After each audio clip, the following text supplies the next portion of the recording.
coming, first of all. I don't know if you are following Zone H or if you are following the major hacker conferences around the world. Since the beginning of this year, we started to produce comic books like this.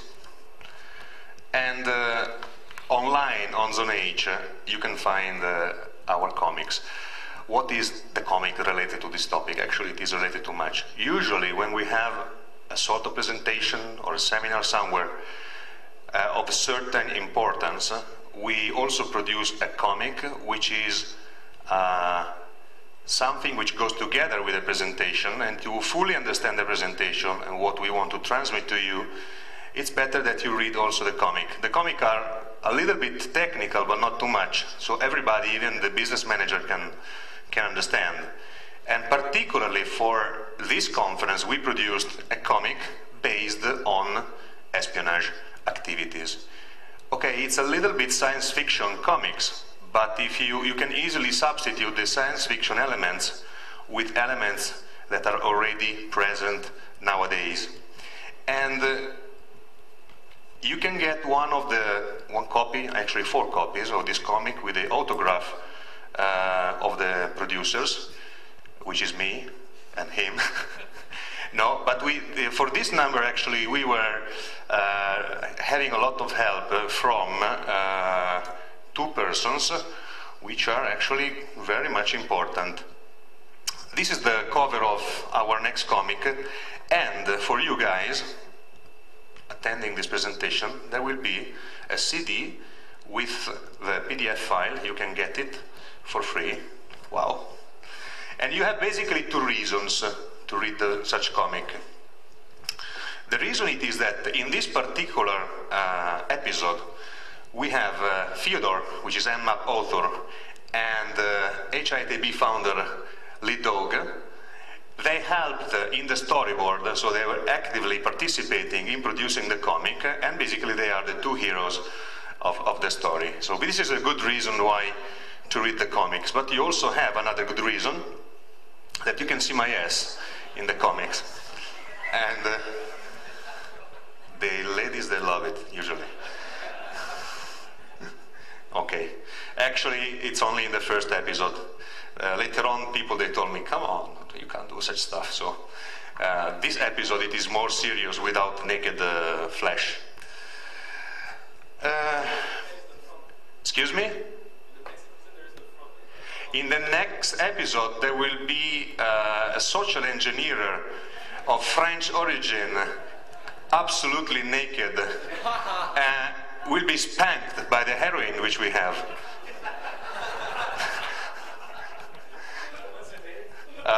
Evil Angelica, the name of the lady. Okay. Now, I passed the microphone, actually, virtually, to Fabio, which will continue with the presentation. Can you hear me? Yes. Okay, so the first thing we're going to do is watch a little bit of a movie which is called Black Hawk Down. I don't know how many of you people saw it already. There is a very good reason, which is a visual definition of asymmetry. So now you see it, and then we get to the talk.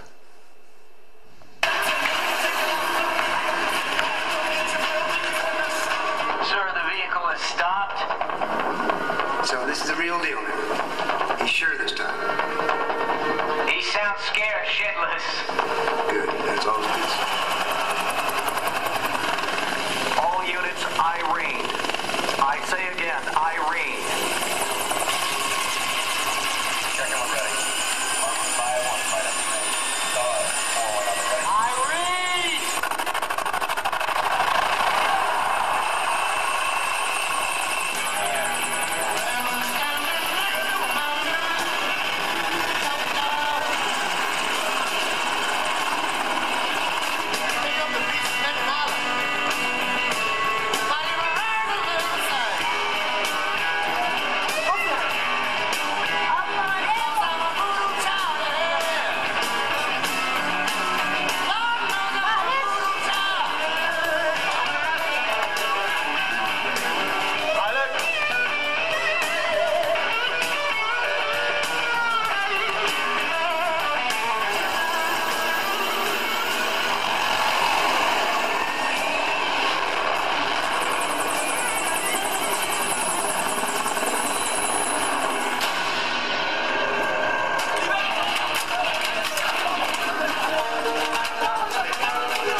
This was a DVX file or what? I don't know. Anyway, whatever. So, I don't know if you caught the message of this little piece of the movie. So Never fly a helicopter. Whatever. Besides, never fly an helicopter without a patent. But the thing is, you saw that there is the biggest army in the world, billions of dollars spent in intelligence, big espionage activities, satellites, Delta Force with very expensive training, everything. And then you have on the other side probably the cost of the little kid's his own life and a couple of dollars a day to eat. And this little kid with this couple of dollars a day to eat and a satellite phone, okay, there is the phone bill, maybe if they pay it. But this little kid just totally destroyed the hopes of victory of this army in this specific example. So this is what asymmetry is in this field. I'm talking about, of course, what we're talking about now, which is intelligence, fighting, cyber war, whatever.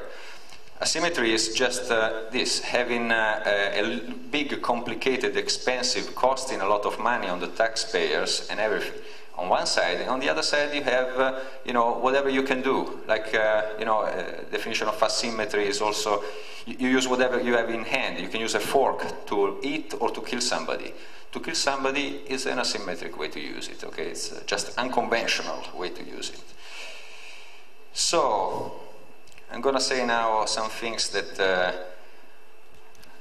they are like, they can look like obvious to everybody, but they must be said just to understand what is the background of the activities, the intelligence activities of today, and how things are evolving in this field, either for the purpose of law enforcement, or to fight for the good against the evil, or just to get more money and for profit, only for mere money and profit.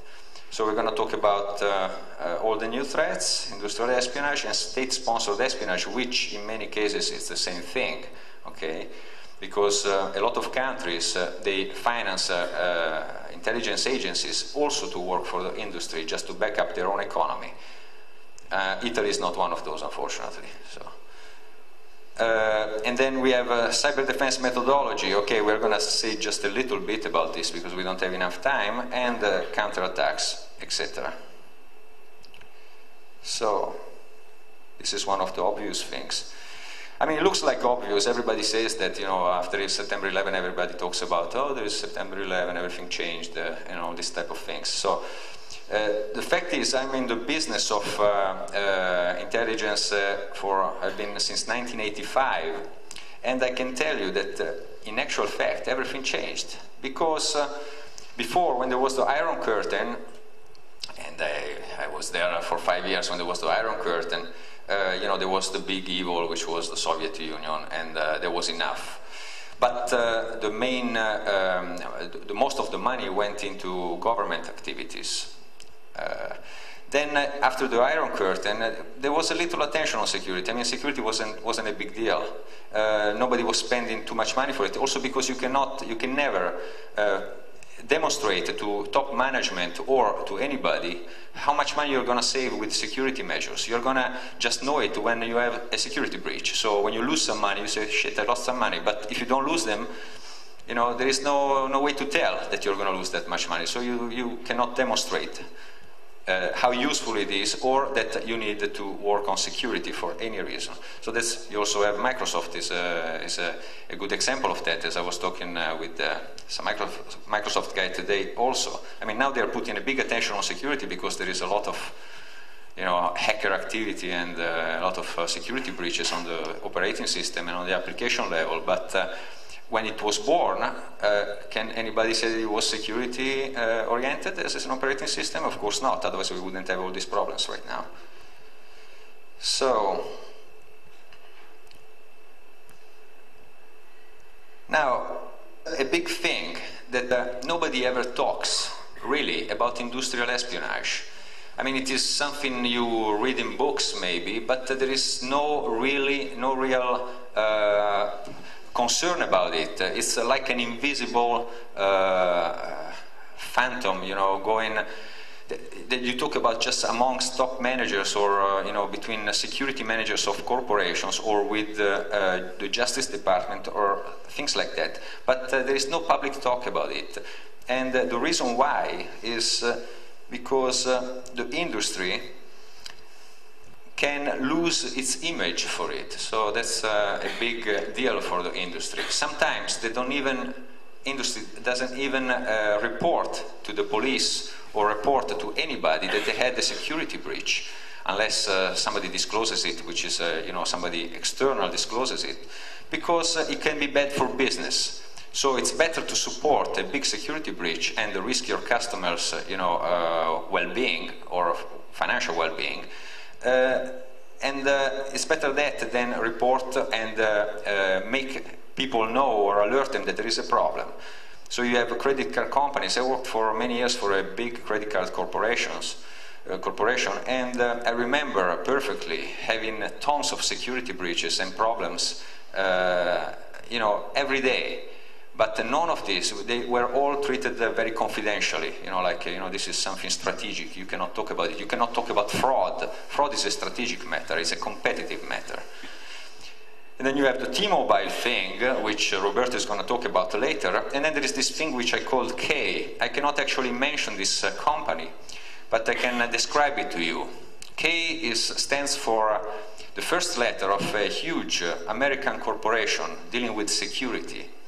This huge American corporation dealing with security and with due diligences, and they also have some people in Iraq. Actually, some of their people, they do the guarding of the stations in Iraq for American soldiers. I mean, they are private people, you know, with all these guns and everything. And this big corporation, which was involved in a big industrial espionage matter last year and the year before, was, you know, totally breaking into, and all their database was taken by some people, which nobody knows who they are. And this big database of about 350 gigabytes zipped, it was used against them, but did you ever hear, I mean, did you see in the newspaper something about it? I mean, this corporation is still in business, is still working, customers are still trusting this corporation, just because nobody knows that this thing happened, except the actors that are involved in it, and few other people like me, for example. And you now? Yeah, but you don't know the name. Well, you can look it up. The second letter is R. So, this is the thing. I mean, this presentation, the beginning was made by another person, so can anybody say what this picture is standing for here? I don't know. I mean, that's why I'm asking you. Somebody put it there. Anyway, just jokes apart. Don't look at the picture. So, what is industrial espionage? Industrial espionage is, here is said, is the illegal acquisition of intellectual property and trade secrets. In other words, theft. But actually, what you're looking for when you're doing industrial espionage is specific secrets, specific things, which it's not like stealing like a Picasso or something like that. You know, think about a chemical corporation which spends tens of years, maybe, sometimes. I mean, I know in the aerospace industry, a project lasts for 10-15 years before it's completed for an helicopter, for example. So you do a lot of research on this little formula for a pill for the headache, or to just, you know, relieve a sore throat, and or for AIDS or whatever. And you kill a lot of animals doing that, because, you know, you need to experiment on animals, and maybe sometimes you experiment it also on human beings secretly. Anyway, you have to have a huge setup and a lot of money to do that research.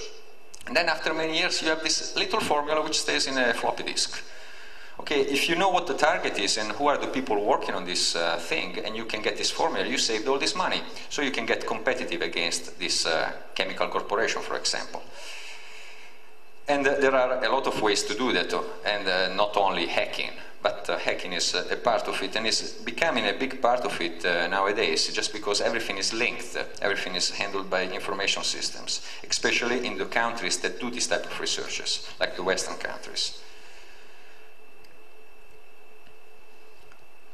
So, now, this is, I mean, since 1990s, Western intelligence agencies on this.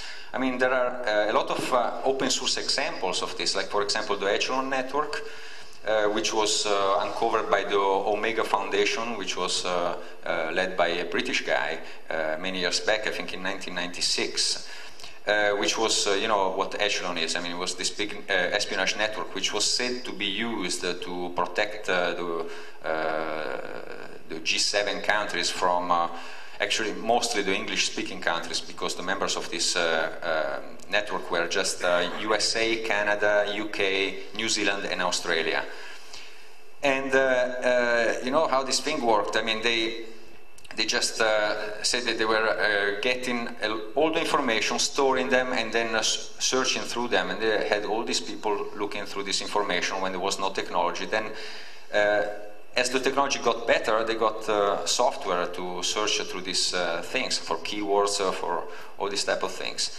And everybody thinks that it is, you know, it was to protect the Western world. In actual fact, there are this type of network and others. They were mainly used to exploit the research and vulnerabilities of other countries not part of that array, commercial capability, like, for example, having a new contract in a new country for billions of dollars, finding new oil somewhere, crude oil, or other things like that, new research on military equipment, like, for example, airplanes or helicopters.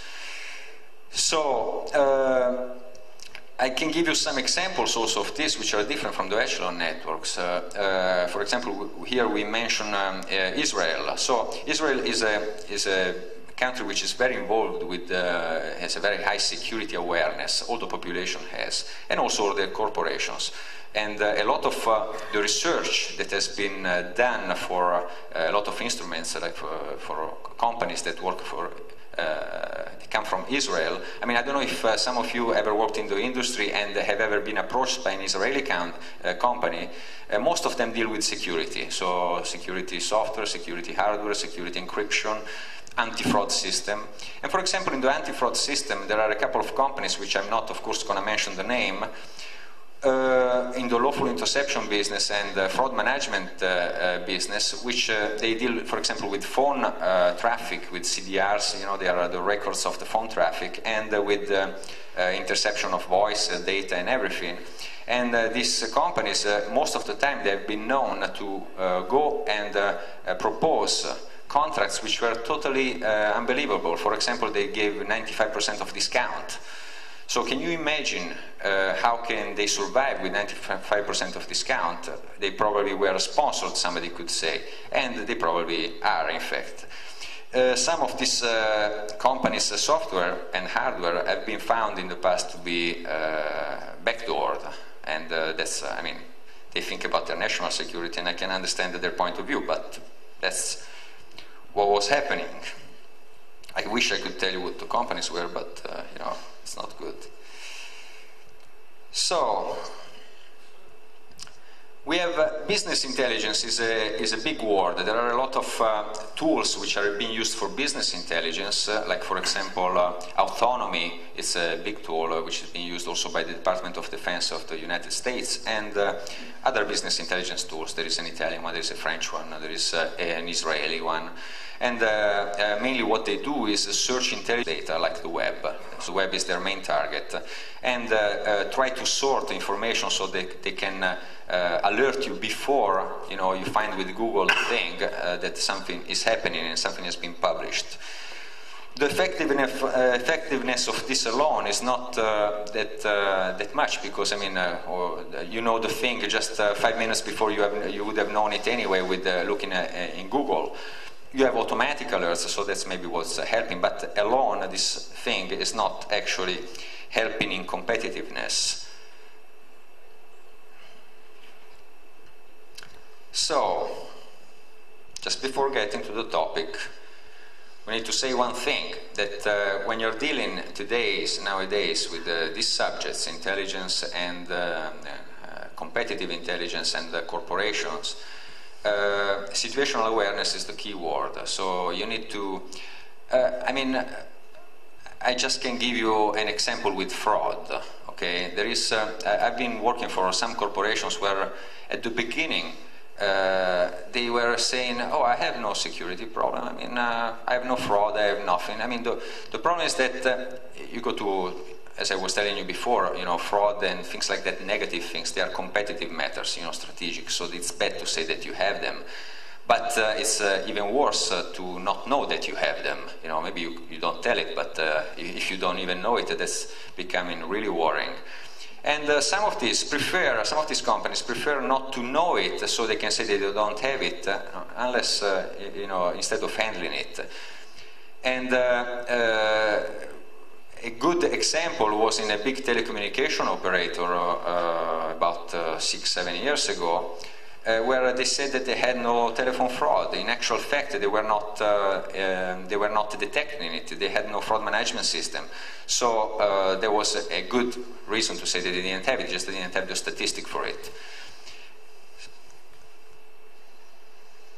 So, I mean, this you can read afterwards, this, philosophy stuff, Sun Tzu and Napoleon Bonaparte. Just to tell you that sometimes it's not how big you are, but how smart you are that makes the difference. Okay, so this is another important thing. When you are dealing in this business, when you're working in this business, like doing competitive intelligence, which is not illegal to do competitive intelligence if you do it in the right way, but there is a very fine line, and it's difficult sometimes to not cross this line. So everybody needs to be really careful when they do it.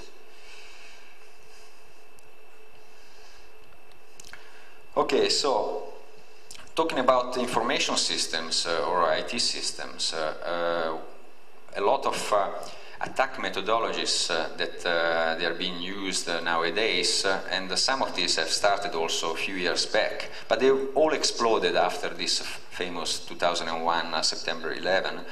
They are this. So there have been a very high growth of botnets and autonomous agents being built just to collect data and send them to a single source. Then you have the classical social engineering thing, exploiting human vulnerabilities, and you wouldn't, I mean, whoever of you did social engineering before, you know how vulnerable is the human brain. It's worse than any type of operating system you've ever had. I mean, you just need to cuddle the human a little bit and he would tell you anything.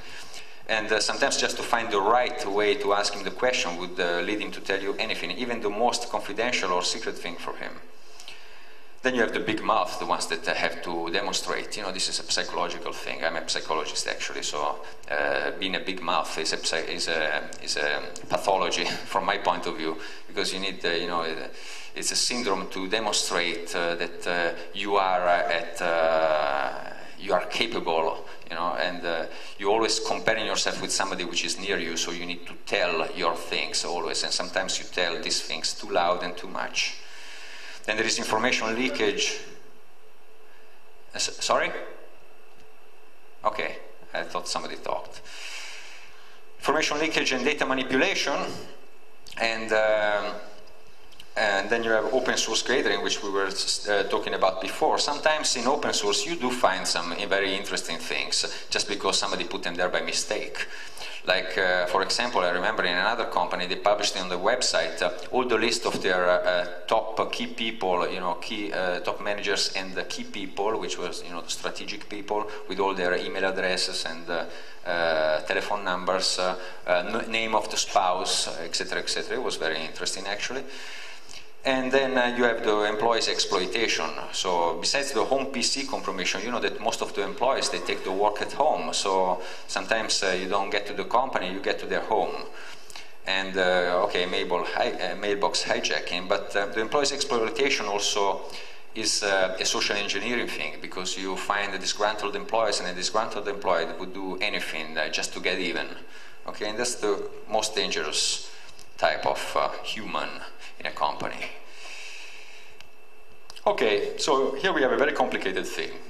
you have you know, state. The state must spend a lot of money and justify all the money that it spends. So they build, you know, all these big teams of analysts and people that verify the analysis of the analyst and people that translate the verification of the analysis of the analyst. And then you know, all this big complicated thing which costs a lot of money. And then you have this very simple thing. So this is the modern espionage process flow. This is a thing that happens, is being done by groups of people, which actually, what I forgot to tell you is that recently, in the last 4 years, there was a big growth of organizations, asymmetric of organizations, like people, you know, getting together and networking together, just with the purpose of stealing information and selling them to the best buyer. So if you find the correct, if you are in a big corporation and you want to know what your competitor does, if you know one of these organizations or one of these people that connect you to these organizations, you can actually get it, provided that you have the budget to pay them. And in many cases, as far as I know, they are also very effective. So you have once you know what the target is, you have the open source intelligence gathering. This is how these organizations work. Then you have the target definition and acquisition. What do you mean, target definition and acquisition? You have, for example, I don't know, the chemical industry we were talking about before. So you need to know that this chemical industry is a multinational corporation with maybe 200,000 employees and, I don't know, 100 sites around the world. So what you need is that little formula. So where is that little formula being produced? So you need to know who are the people working on research on this formula. They usually publish, you know, articles or white papers or things like that. A lot of times they go to conferences like this one, you know, on the chemical business, of course. And often they leave their business card, and you just need to have their business card. If you know who the person is, and in their business card you can find all the data you need to exploit the thing. Then you do the target vulnerability assessment and profiling. Let's say that the site that you need to target is in Japan. Okay, so you need somebody that can read Japanese, and you need to do a vulnerability assessment of the site to see how you can get in and get in where these people leave the data. Then you do exploit generation. So, you know, this is a process flow. You have a team that does exploit generation. You say, okay, I have this thing, I have these vulnerabilities, I don't have exploits. Can you do them for me? Yes. And they sell them to these people. Then they do the attack infrastructure setup, which means you cannot attack it from your own site. You know, you need to have encrypted file servers in another country where you don't have a rogatory from the country where you are doing the crime, where you are actually, you know, committing the crime. So if Japan is the country, for example, I mean, I'm just doing an example with Japan. If Japan is the country, you need not to have, you know, this server in Japan. Otherwise, they would, you know, the police, just in case, would go there and take it and do a forensic analysis on it and maybe find you.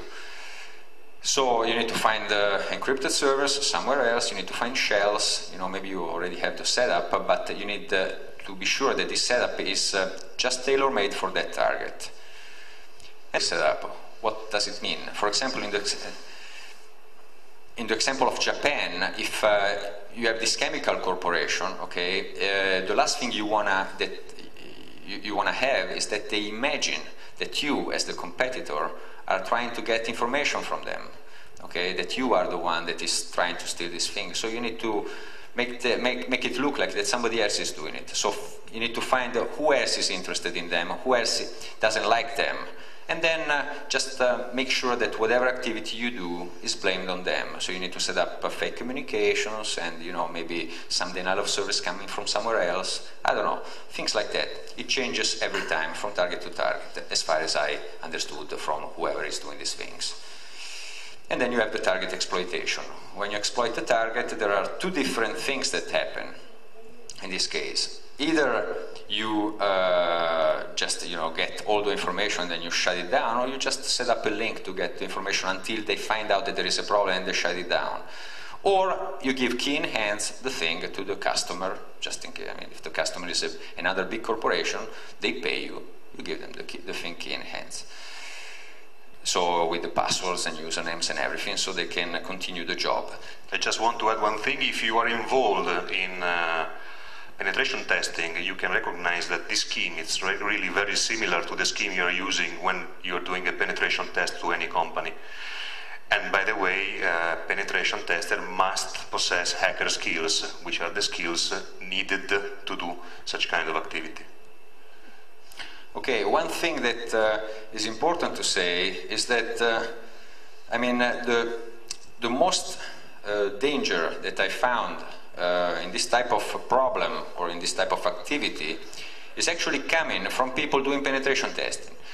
Okay, so you have two types of things that are happening nowadays in the last 5, 6, 7 years. One thing is called IT outsourcing, which is the most dangerous thing that has ever happened to a company. But all the companies are doing it because they say we are saving money and we are, you know, we have less people, because when they outsource a sector like IT, they also outsource all the people with it. So they have less cost, their balance sheet is good, so they're in the stock market, they're doing the right thing. The only problem is that they gave away all their knowledge base to somebody else.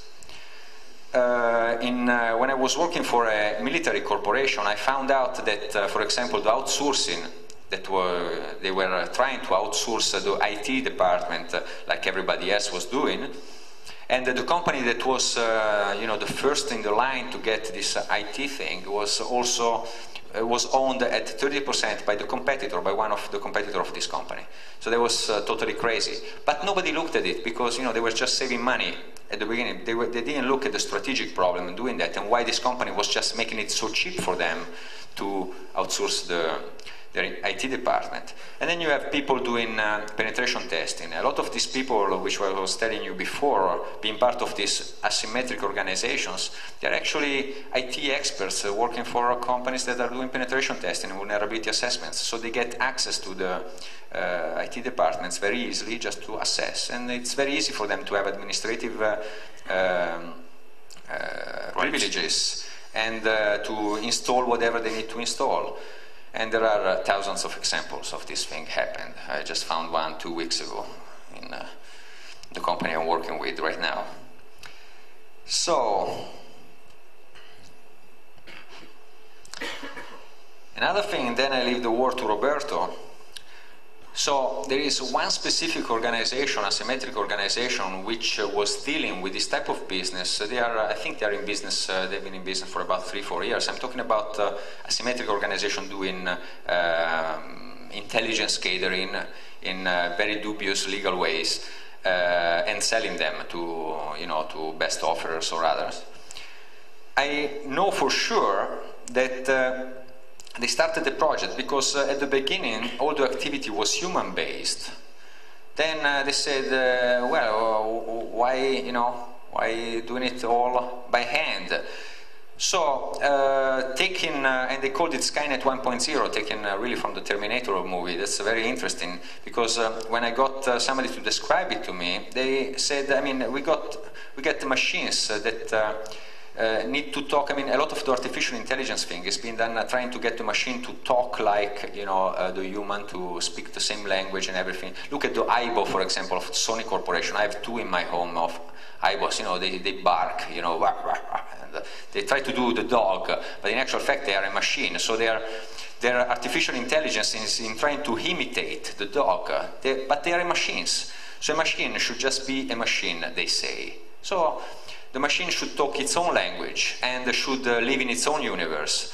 So what they're trying to do, which is very interesting from a scientific point of view, but very scary from another point of view, is they're building these computers, which they are exploiting, learning how to exploit the network and trying to gather automatically the right tools to speak with certain types of other machines, like finding the right protocol to speak with one application or with one machine or with one network.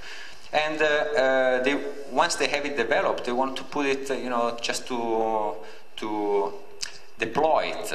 And how do they deploy it? As I was telling you before, most of these people, they're working for companies which are in the IT business, so it's very easy to add a cluster or a machine to some array which is somewhere in a data center. imagine if this is going to be deployed worldwide in a lot of corporations worldwide. What could happen with this type of thing? I mean, it's very scary thinking about it, but it's very stimulating from an intellectual and scientific point of view. As soon as we have more data about this, we are very happy to give it to you. But as far as I know, right now they are still in the research stage. So here is the word to Roberto. A few more examples about espionage. Actually, this is not specifically, we cannot classify it as a corporate espionage, as it was originally kind of joke done by hackers, didn't know what to do in the evenings, and they found out that it was a good thing to hack for mobile phone operators in USA. I'm talking about the T-Mobile case. It was hitting the news a few months ago, and it is related to a case which happened in 2003. By the end of 2003, a group of hackers breached using a web application flow into the T-Mobile management system that T-Mobile was supplying to the resellers. Through such system, they got enough rights to collect emails, for example, and password of the T-Mobile users, so they could basically spy the hundreds of thousands of customers of T-Mobile, and this was going on for more than 1 year. Maybe you heard about the leakage also of the telephone numbers containing Paris Hilton mobile phone. This is also connected to such case. What is not public, actually, it is that the hacker eventually, they discovered that one NSA guy or FBI guy, CIA guy, sorry, was using the T-Mobile email just to bounce his work email from the work to his home. How good. In this way, his email box was sniffed by the hackers, was surveyed by the hackers. They got a sample of classified documents. And once they understood that this guy was from CIA, they even found a flaw in the telephone voicemail system, which allowed them even to snoop what was going on in the voicemail box, basically hearing the conversation left by somebody else toward this CIA guy. The nice thing it is, even if it was not a case of corporate-sponsored espionage, the T-Mobile subscribers' data, they were basically sold on internet, and a lot of different services that were available for people who wanted, just for example, knowing a telephone number, who was behind this telephone number, or for example, knowing the name of a person, getting access to his telephone number, even having copies of the content of the email boxes. Zone H in this case was informed, as we always have a neutral approach. We have very good relationship with institution, government institution, even police department, as well as we have very good relationship with the hacker and cracker community. We prefer to keep our neutral status so that both of the parties are trusting us. And this way we can collect more information about vulnerabilities, the process of violating system, new processes, building up statistics which are later on available to the public. This is basically Zone H mission. Another interesting case was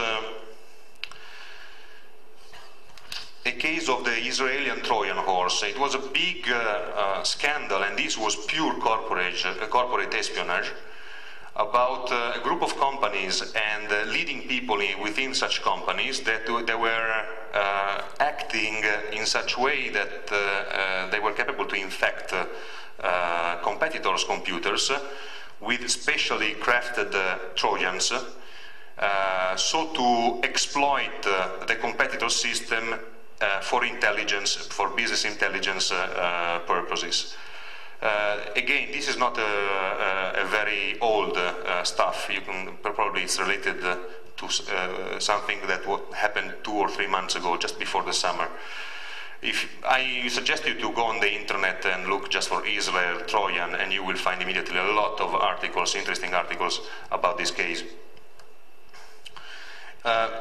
Another very good case study, which I know very well because it was hit in my country, Italy, it is related to the Chinese Trojan attacks.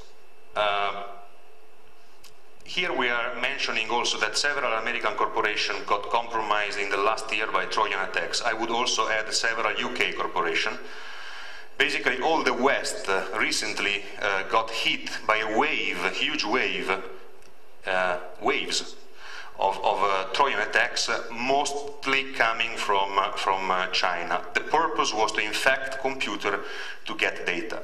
I was talking also with one of the major guy in the Korean CERT, and they had the same thing happening against their servers. What they didn't know, it was if coming from China or from North Korea, because North Korea it's usually using the Chinese lines. But in Italy we had a very good example about one of the, you know, we are the fashion country. Okay, there are also the French, but we like to say, at least for shoes, Italy is very well known in the world. And the industry got severely hit by a wave of attacks. Suddenly the Italian companies understood that something was wrong. Chinese companies, they were usually sending somebody with a camera as soon as I'm talking about things of the past. When a new model of shoe was coming out, it was presented to the public, somebody was coming, even from Japan, to take the picture, and then they were going back home and they were doing the same model or trying to just arrange it a little bit different. But this was the way they were producing. Same for the car factories, for example. They started copies and then eventually they introduced innovation. Then they realized, the Italian companies, that they had a staggering reduction in the sales activity by 60%. And then suddenly they understood that several servers of Italian companies were compromised by Chinese Trojans. The scope of such Trojans was to steal data from the servers. I'm talking about blueprints or DXF file, everything which you use to build up the model before hitting even the production line. In such way, the Chinese companies, they were able to produce the Italian product at 1/3 of the price, even before the same Italian producer was capable to produce the first piece. And you understand that you spend a lot of money in research and then somebody else is benefiting. What was the cost, a Trojan? You're using the same enemy's structure, because the Chinese, they were using the Italian infrastructures. I'm talking about IT infrastructure, I'm talking about the internet. The only cost they had, it was the development of a Trojan. And finally, this is an example I'm proud of, because I talked about this topic for the first time in the Belua conference in Indonesia. And we were presenting the new American superpower program for war, which is called FCS, Future Combat System. It's a huge project worth $23 billion. And it is involving a lot of companies. And we were analyzing, as Zone H, we were thinking, America is producing a very well advanced war program based on super networks deployed on the enemy's territories. If we don't have enough money, being the enemy of America, for example, what we would do? This was the question of Zone H. So we started to dig, to try to understand how much information we could take from the open sources. And then we eventually were capable to have in our hand even the names of the person involved in every single aspect of the project, what they were specifically doing, and their personal email address, which for a hacker, it is basically the starting point. And what happened? We reproduced such topic in the DEF CON conference, in Las Vegas in July. And then right after, I was in Italy, and I got contacted by a representative of a very powerful nation. I don't want to tell you the name, but the flag has stars and stripes. And they told me, you know, there is a ring of hackers who is violating servers of the companies who are participating in important US military programs. He didn't mention the FCS program, but I understood it immediately. Do you know anything about that? And of course we kept our neutral status and we said, well, no, we don't know anything, and even if we knew it, we weren't gonna telling you. But specifically in this case, I didn't know anything about it. But it was the confirmation that somebody was actually acting in the way we were thinking as soon as we saw the paper the first time of such a big American war program.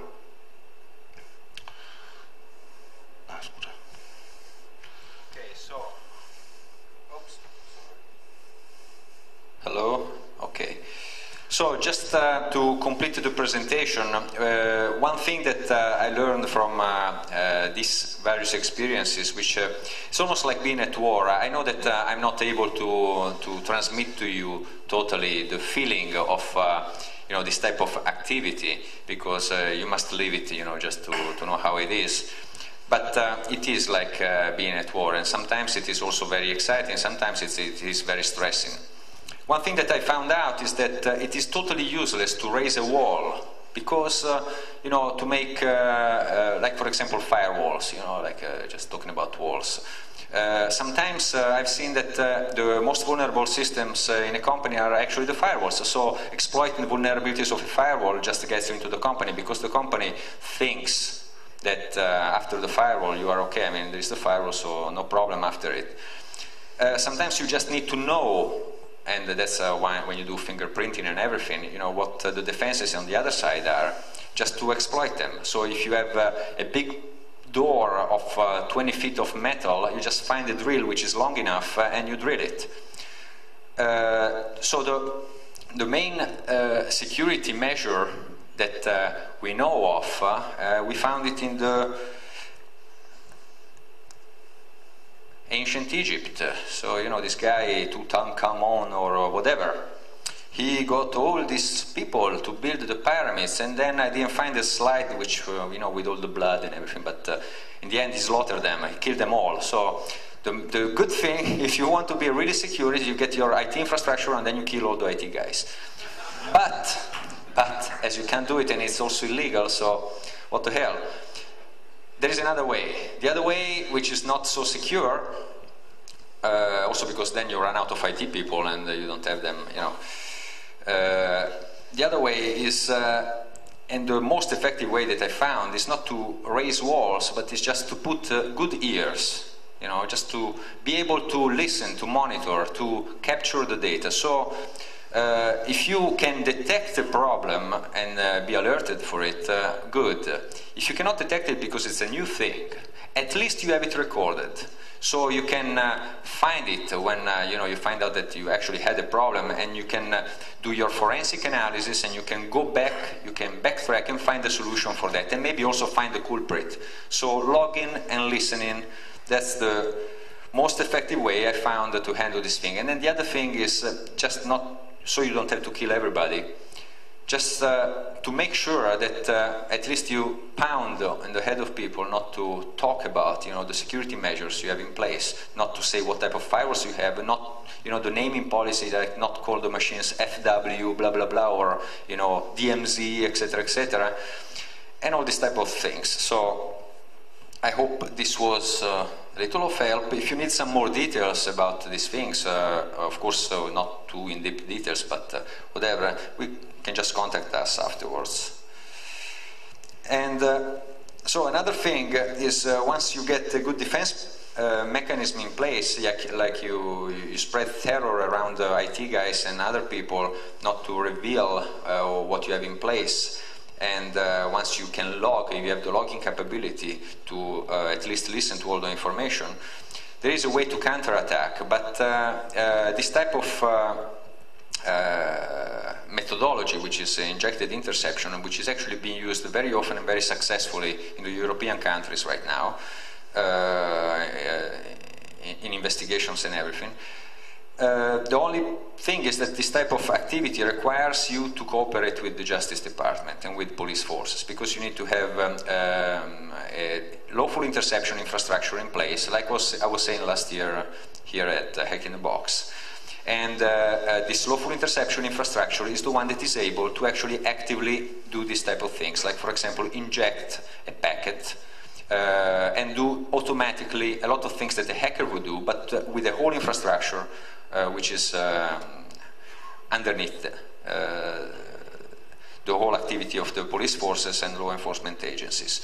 So, providing that you are, you want to cooperate with the law enforcement agencies in handling a problem you have, because you don't think it is a strategic matter. Remember that every time you cooperate with the police agency on a strategic matter of your company, the press will always know about it. So you can be sure that the thing will go on the newspapers. Now, before finishing, can you tell me what is this? I don't hear you. Network card. Who told it? Raise your hand. There. Please tell me, why did you say this is a network card?